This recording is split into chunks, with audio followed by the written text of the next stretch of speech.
Amparo Celaya remembers the first time she saw her 16-year-old grandson in the United States. Yo sentía que yo no estaba parada. I feel like I was Estaba floating, volando like I was flying. de felicidad porque I was so happy. él es Joel. Joel fled gang violence in El Salvador last spring.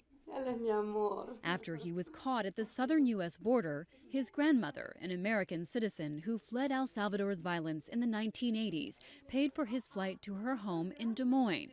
Now Joel's grandparents are caring for him and a 6-year-old whose parents were deported. No tan fácil. Los niños que vienen para acá. It's not easy for kids to come here. Sufriendo el camino. The road they travel is complicated and they suffer.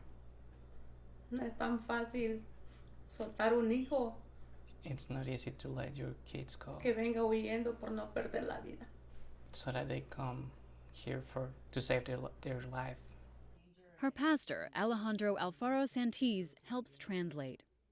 5 or 6 families in his congregation have taken in children stopped at the border. We had people that are making the journey. We have people who had made the journey. We had people who died making the journey. A recent prayer service drew hundreds of people. The message we wanted to send was that Iowa is welcoming. But just how welcoming is up for debate. Hi. Iowa's governor said in July that the border children should not be sent to his state, and he's holding to that, even though the federal government says about 200 kids are already here.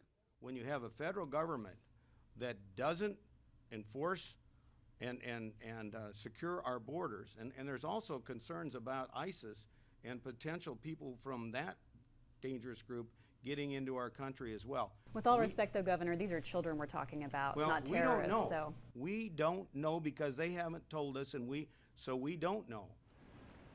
Iowans have a history of helping those seeking a better life going back decades to another Republican and the Vietnam War, when Governor Robert Ray welcomed Southeast Asians.